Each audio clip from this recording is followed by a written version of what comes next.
പ്രിയപ്പെട്ട ശ്രോതാക്കളെ, ഇന്ന് ഞങ്ങളൊരു പുതിയ വിഷയവുമായിട്ട് വരികയാണ്. എന്നോടൊപ്പം ഉള്ളത് അഡ്വക്കേറ്റ് അലിയാർ സാഹിബാണ്. എൻ്റെ പേരും അലിയാർ സാഹിബ് എന്നാണ്. അഡ്വക്കേറ്റ് അലിയാർ സാഹിബാണ് നമ്മോടൊപ്പം ഉള്ളത്. നമുക്ക് അഡ്വക്കേറ്റ് അലിയാർ സാഹിബിനോട് ചില കാര്യങ്ങൾ ചോദിക്കാം. അദ്ദേഹം മുസ്ലിം പേഴ്സണൽ നിയമങ്ങൾ കൃത്യമായി പഠിച്ചിട്ടുള്ള കേരളത്തിലെ ഒരു പ്രമുഖ വക്കീലാണ്. അദ്ദേഹം തന്നെ 2 പുസ്തകങ്ങളാണ് എഴുതിയിരിക്കുന്നത്. ഒന്ന് അദ്ദേഹത്തിന്റെ പേഴ്സണൽ ലോ, മുസ്ലിം പേഴ്സണൽ ലോ എന്നൊരു പുസ്തകം. ഈ പുസ്തകം കേരള ഹൈക്കോടതി റഫറൻസ് ഗ്രന്ഥമായിട്ട് അംഗീകരിച്ചിട്ടുണ്ട്. അതുകൊണ്ട് കേരളത്തിലെ എല്ലാ കോടതികൾ റെഫർ ചെയ്യുന്നുണ്ട്, ലോ കോളേജുകളിൽ റഫറൻസ് ഗ്രന്ഥമായിട്ട് ഉപയോഗിക്കുന്നുണ്ട്.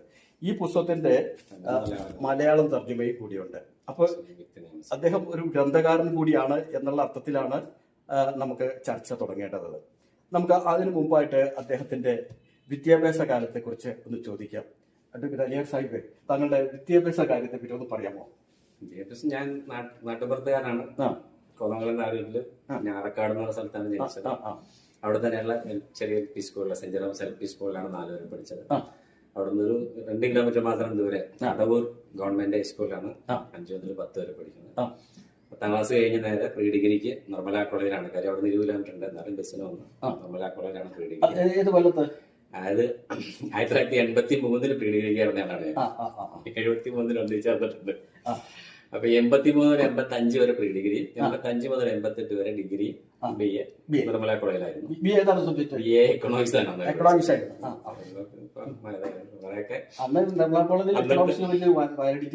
പൊളിറ്റിക്സ്, ഇപ്പോഴത്തെ രീതി പറയാം ഹ്യൂമാനിറ്റീസ് ആണ്.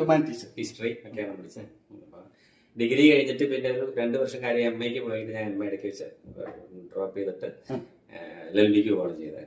ഇവിടെ LLBക്ക് മൈസൂരിൽ പഠിച്ചു. മൈസൂരിലെ വിദ്യാവർദ്ധക കോളേജിലാണ് പഠിച്ചത്. LLB കഴിഞ്ഞ് വക്കീലായ ശേഷം പിന്നീട് പ്രാക്ടീസ് തുടങ്ങിയത്. പിന്നെ 95 മൂവാറ്റുപുഴയിലെ വക്കീലായിട്ടുണ്ടല്ലോ.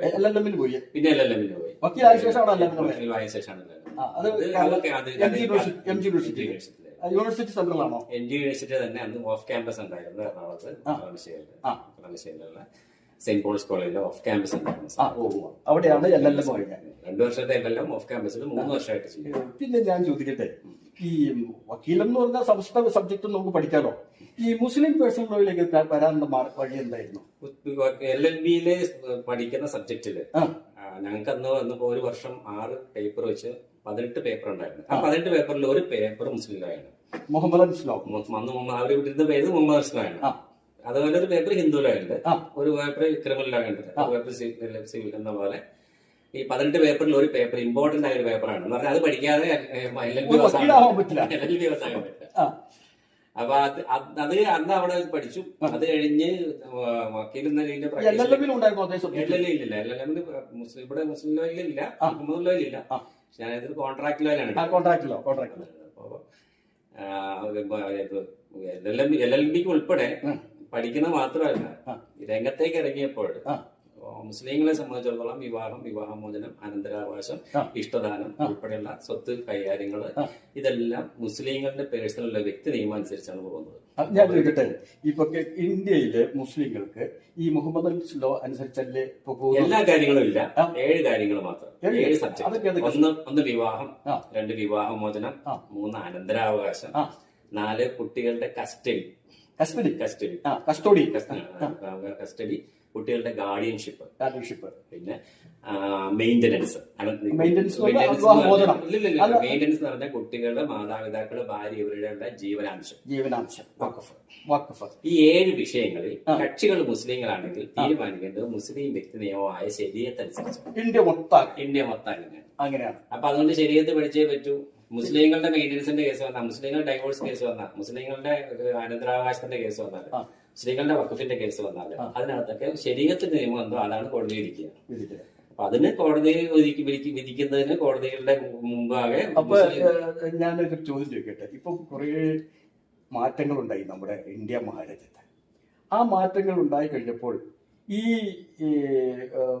മുഹമ്മദ് ലോ പലതും യുക്തിരഹിതമാണെന്നൊരു വാദമുണ്ട് ആളുകൾക്കിടയിൽ. അതിനെക്കുറിച്ച് താങ്കൾ എന്താ പറഞ്ഞത്?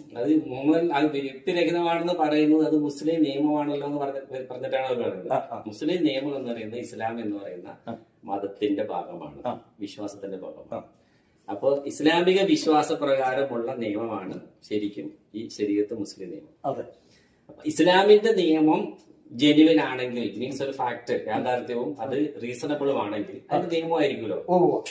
ഞാൻ അതിനെ ബേസിക്കലി പഠിച്ചിട്ട് തന്നെ ഇസ്ലാം എന്ന് പറയുന്ന. ഞാനൊരു കാര്യം ചോദിക്കട്ടെ, ഇപ്പൊ പല ഈ കേരളത്തിൽ തന്നെ ധാരാളം മതസംഘടനകളുണ്ട്, ഒത്തിരി വലിയ പ്രസ്ഥാനങ്ങളുണ്ട്. ഇവരൊക്കെ ചില അവസരങ്ങളിൽ ഈ മുഹമ്മദൻ സ്ലോയിലേക്ക് വരാൻ ഇഷ്ടപ്പെടാതെ പോകുന്നുണ്ടെന്നൊരു സംശയം ജനങ്ങൾക്കിടയിലുണ്ട്.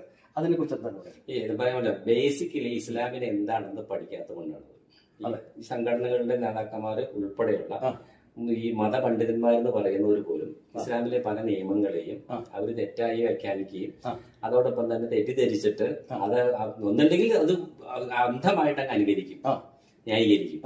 ഇല്ലെങ്കിൽ അതിനെ അവർ തന്നെ തള്ളിപ്പറയും. അതാണ് അവസ്ഥ. ഇസ്ലാമിൽ അതിന്റെ അവസ്ഥ അതല്ല. ഇസ്ലാമിന്റെ എന്താ വെച്ചിട്ടുണ്ടെങ്കിൽ പറയും, ഇസ്ലാമിന്റെ ബേസിക് മനസ്സിലാക്കുക പറഞ്ഞിട്ടുണ്ടെങ്കിൽ ലോകത്ത് അർത്ഥവത്തായ ഏതെങ്കിലും ഒരു വിശ്വാസം അല്ലെങ്കിൽ ഇസ്ലാം ശരിക്കും ഒരു വിശ്വാസമല്ല, ഒരു സത്യം, ഒരു യാഥാർത്ഥ്യം ബോധ്യപ്പെടല. അങ്ങനെ ബോധ്യപ്പെടുന്ന ഒരു യാഥാർത്ഥ്യം ലോകത്ത് നിലനിൽക്കുന്നുണ്ടെങ്കിൽ ഇസ്ലാമിന്റെ വിശ്വാസം എന്ന് വേണമെങ്കിൽ പറയാം. പക്ഷെ ഇസ്ലാമിന്റെ വിശ്വാസം എന്ന് പറഞ്ഞാൽ ആക്ച്വലി വിശ്വാസമല്ല, ശരിക്കും അതൊരു സത്യം ബോധ്യപ്പെടലാണ്. സിമ്പിൾ ആയിട്ട് എന്താണെന്ന് ചോദിച്ചാൽ, ബുദ്ധിയുള്ളവർക്കാണ് മതമുള്ളൂ, ബുദ്ധിക്ക് മതമില്ല. ബുദ്ധിയുള്ള ഒരു മനുഷ്യൻ സ്വയം ചോദിക്കേണ്ട രണ്ട് ചോദ്യങ്ങളുണ്ട്. ഏതൊക്കെയാണത്? ഒന്നാമത്തെ ചോദ്യം, എന്നെ ആര് സൃഷ്ടിച്ചു എന്നതാണ്. അതെ, നമ്മുടെ സൃഷ്ടിപ്പ്. രണ്ടാമത്തെ, എന്തിനു സൃഷ്ടിച്ചു എന്നതാണ്. രണ്ട് ചോദ്യങ്ങളാണ്. ഈ രണ്ട് ചോദ്യങ്ങൾക്ക് ഉത്തരം ഏതെങ്കിലും മതത്തിൽ കിട്ടും. ആളുകൾ ഇങ്ങനെ ഉത്തരങ്ങൾ അന്വേഷിച്ച് പോകുന്നുണ്ട്. ഇസ്ലാമിൽ എന്താണ്? അതാണ് ഇസ്ലാമിൽ അതിന് വ്യക്തമായ ഉത്തരം.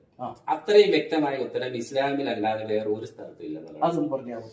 അതാണ്. അതായത് ഒന്നാമത്തെ ചോദ്യം, മനുഷ്യനെ ആര് സൃഷ്ടിച്ചു എന്നുള്ളതാണ്. ആ ചോദ്യം ചോദിക്കുമ്പോൾ എന്തെങ്കിലും പറയും, ദൈവം, ആരാ ദൈവം, ഏത് ദൈവം, അതല്ല അറിയേണ്ടത്.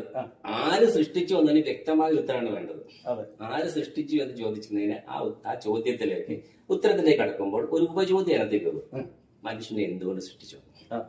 മനുഷ്യൻ എന്താണ്? സിമ്പിൾ ആയിട്ട് പറയുന്നത്, മനുഷ്യനെ എന്തുകൊണ്ട് സൃഷ്ടിച്ചു? ഇപ്പൊ ഈ താക്കോല് ഇരുമ്പാണ്, ഇല്ലേ, മേശ മരമാണ് എന്ന് പറഞ്ഞാൽ മനുഷ്യൻ എന്താണെന്ന് ചോദിച്ചാൽ അതിന്റെ ആൻസർ എന്താണ്? എന്തുകൊണ്ടാണ് മനുഷ്യനെ സൃഷ്ടിച്ചത്? ഖുർആൻ ചോദിച്ച ചോദ്യമുണ്ട്. ഇല്ലേ, നിങ്ങളിപ്പോ 50 കൊല്ലം മുമ്പ് എന്നാണെന്ന് ചോദിച്ചാൽ ഒന്നുമല്ല. ഇനി ഒരു 100 കൊല്ലം കഴിഞ്ഞാൽ എന്തായിരുന്നു ചോദിച്ചാലോ ഒന്നും പറയാൻ പറ്റില്ല. അപ്പൊ ഇതിനിടയ്ക്കുള്ള മനുഷ്യൻ എന്ന് പറഞ്ഞ സാധനം എന്തുകൊണ്ട് സൃഷ്ടിച്ചതാണ്? സിമ്പിൾ. നമ്മൾ ഇതിലേക്ക് ആ ഫാക്റ്റിന്റെ ഇത്തിരി മനസ്സെന്ന് അറിഞ്ഞ് ചിന്തിക്കുക. മനുഷ്യനെ എന്തുകൊണ്ടാണ് സൃഷ്ടിച്ചത്? ഖുർആൻ പറഞ്ഞു മണ്ണ് കൊണ്ടാണ് സൃഷ്ടിച്ചത്. അപ്പൊ മുസ്ലിങ്ങളുടെ സിമ്പിൾ ആയിട്ട് പറഞ്ഞ വിശ്വാസമാണ് മനുഷ്യനെ മണ്ണുകൊണ്ട് സൃഷ്ടിച്ചു.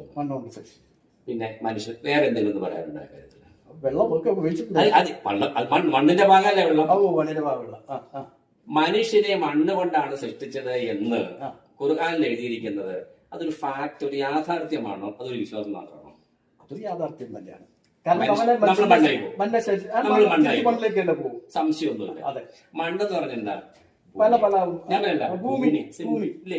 മണ്ണ് എന്ന് പറഞ്ഞാൽ ഭൂമിയാണ്. ഭൂമി ഒരു ഗോളമാണ്, സംശയമൊന്നുമില്ലല്ലോ. അന്തരീക്ഷത്തിൽ കറങ്ങിക്കൊണ്ടിരിക്കുന്ന ഒരു ഗോളം, മണ്ണ് കൊണ്ടുള്ള ഗോളമാണ് ഭൂമി. ആ ഭൂമി വേറൊരു ഗോളത്തെ ചുറ്റിക്കൊണ്ടിരിക്കുക, സൂര്യൻ എന്ന് പറഞ്ഞ ഗോളത്തെ. സംശയമൊന്നുമില്ല. സൂര്യൻ എന്ന ഗോളത്തെ ചുറ്റിക്കൊണ്ടിരിക്കുന്ന ഒരു ഗോളം മാത്രമാണ് ഭൂമി. ആ ഭൂമിയിലെ മണ്ണ് കൊണ്ടുണ്ടാക്കിയാണ് നമ്മള്, അല്ലേ? അപ്പൊ നമ്മൾ സൃഷ്ടിച്ച ആള് ആരാന്ന് ചോദിച്ചാൽ ഭൂമി സൃഷ്ടിച്ച ആളായിരിക്കുമല്ലോ. മണ്ണ് സൃഷ്ടിച്ച ആൾക്കാരെ നമ്മൾ സൃഷ്ടിക്കാൻ പറ്റുള്ളൂ, ഇല്ലേ? ആ ഭൂമി സൃഷ്ടിച്ച ആളല്ലേ ചന്ദ്രനെ, സൂര്യനെ സൃഷ്ടിക്കാൻ പറ്റുള്ളൂ. സൂര്യൻ എന്ന് പറഞ്ഞാൽ സൗരയൂഥത്തിന്റെ നേതാവെന്ന് പറയുന്ന, ഇല്ലേ, സൗരയൂഥത്തിന്റെ കേന്ദ്രം.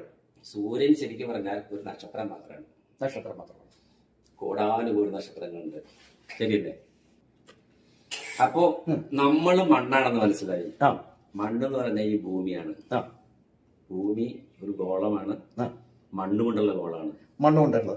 പിന്നെ എന്തുണ്ട്? സൂര്യന് തീ കൊണ്ടുള്ള ഒരു ഗോളത്തെ ചുറ്റുന്ന മണ്ണുകൊണ്ടുള്ള ഗോളം മാത്രമാണ് ഭൂമി.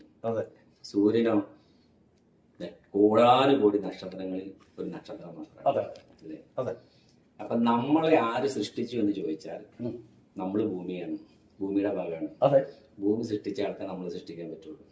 ഭൂമിയോ സൗരയൂഥം ഉണ്ടാക്കിയ ആൾക്കാർ ഭൂമി ഉണ്ടാക്കാൻ പറ്റുള്ളൂ. സൗരയൂഥമോ ഈ കോടാനുകോടി നക്ഷത്രങ്ങൾ ഉൾപ്പെടുന്ന ഈ പ്രപഞ്ചത്തെ സൃഷ്ടിക്കുന്ന ഒരാൾക്കേ ഭൂമി സൃഷ്ടിക്കാൻ പറ്റുള്ളൂ. അപ്പൊ ഈ പ്രപഞ്ചം സൃഷ്ടിച്ച സൃഷ്ടാവാണ് സിംപിളി ഞാൻ കാണുന്ന ദൈവം എന്ന് പറഞ്ഞാൽ. അതെ. എന്നെ ആര് സൃഷ്ടിച്ചു എന്ന് ചോദിച്ചാൽ ഈ പ്രപഞ്ചം ആര് സൃഷ്ടിച്ചോ ആ ആളിനെ സൃഷ്ടിച്ചു. അല്ല, അതാണ് ഇസ്ലാമിന്റെ വിശ്വാസം. ലാ ഇലാഹ ഇല്ലല്ലാഹ് എന്നാണ്. ലാ ഇലാഹ എന്ന് പറഞ്ഞാൽ ഇലാഹ് മീൻസ് ദൈവം, ദൈവമില്ല എന്നാണ്. ഇല്ല അല്ലാഹ്, അൽ ഇലാഹ് എന്നാണ്. അല്ല എന്ന വാക്കിന്റെ അർത്ഥം അൽ ഇലാഹ് എന്നാണ്. അൽ മീൻസ് ദി എന്ന് പറഞ്ഞാൽ ഇംഗ്ലീഷിന്റെ ദിയുടെ ഡെഫിനറ്റ് ആർട്ടിക്കിൾ ദിക്ക് പകരം അറബിയിൽ ഉപയോഗിക്കുന്ന വാക്കാണ് അൽ. പ്രപഞ്ചത്തിൽ ഒന്ന് മാത്രമുള്ളതിനാണ് ഈ അൽ ഉപയോഗിക്കുക. അൽ ഇലാഹ്, അൽ ഇലാഹ് എന്ന് പറഞ്ഞാൽ ഒരേ ഒരു ദൈവം മാത്രമാണ്. ലാ ഇലാഹ ഇല്ലല്ലാഹ് എന്നുള്ളതാണ് അടിസ്ഥാന മുസ്ലിം വിശ്വാസം. ലാ ഇലാഹ എന്ന് പറഞ്ഞാൽ ദൈവം ഇല്ല അല്ലാതെ, ആരല്ലാതെ, അൽ ഇലാഹ്, പ്രപഞ്ചം മുഴുവൻ സൃഷ്ടിച്ച ആ ഒരൊറ്റ ഇലാഹ് അല്ലാതെ വേറെ ഇലാഹ് ഇല്ല എന്നതാണ് മുസ്ലിങ്ങളുടെ ബേസിക് വിശ്വാസം. അത് വിശ്വാസം മാത്രമാണോ, അതൊരു യാഥാർത്ഥ്യമാണോ? അത് യാഥാർത്ഥ്യമാണ്. അല്ല, അല്ലാണ്ട് പിന്നെ എന്ത് യാഥാർത്ഥ്യം? എന്നെ സൃഷ്ടിച്ചത്, ഈ പ്രപഞ്ചം മുഴുവൻ സൃഷ്ടിച്ച ആളാണ് എന്ന് ഞാൻ പറയുന്നുള്ളൂ. അതാണ്. അപ്പൊ ഇസ്ലാമിന്റെ വിശ്വാസം ബേസിക്കലി ആര് സൃഷ്ടിച്ചു എന്ന് ചോദിച്ചാൽ പ്രപഞ്ചം മുഴുവൻ സൃഷ്ടിച്ച അൽ ഇലാഹ് സൃഷ്ടിച്ചു. അല്ലാഹ് എന്നുള്ളത് മുസ്ലിങ്ങളുടെ ദൈവത്തിന്റെ പേരല്ല. പിന്നെ അറബിയിൽ ഒരേ ഒരു പ്രപഞ്ച സൃഷ്ടാവ് എന്നുള്ളതിന് ഉപയോഗിക്കുന്ന വാക്കാണ്. അപ്പൊ മുസ്ലിം അതായത് വിശ്വാസപരമാണ്. ഇത് വിശ്വാസം ലാ ഇലാഹ ഇല്ലല്ലാഹ് എന്ന ഇസ്ലാമിന്റെ ആ ബേസ്, അത് വിശ്വാസമല്ല, അതൊരു യാഥാർത്ഥ്യമാണ്. ആ യാഥാർത്ഥ്യം നമ്മുടെ ഇവിടെ യാഥാർത്ഥ്യം, ഇവിടെ ബുദ്ധിയുള്ളവൻ ഇവിടെ ജീവിക്കുമ്പോൾ യാഥാർത്ഥ്യം അക്സെപ്റ്റ് ചെയ്യുന്നത് മണ്ടത്തരത്തിലെ വിശ്വസിക്കലാണോ? അത് യുക്തിക്ക് വിരുദ്ധമാണെന്നെങ്ങനെയാണ്? എന്നെ സൃഷ്ടിച്ചത്, ഈ പ്രപഞ്ചം മുഴുവൻ സൃഷ്ടിച്ച ആ സൃഷ്ടാവായിരിക്കും എന്നുള്ളതാണ് മുസ്ലിങ്ങൾ പറയുന്നത്. അത് ഇസ്ലാമിന്റെ വിശ്വാസം എന്ന് പറയുന്നത് ഇസ്ലാമിന്റെ യാഥാർത്ഥ്യം. അടുത്ത ചോദ്യം നമുക്ക് അടുത്ത എപ്പിസോഡിലാകാം.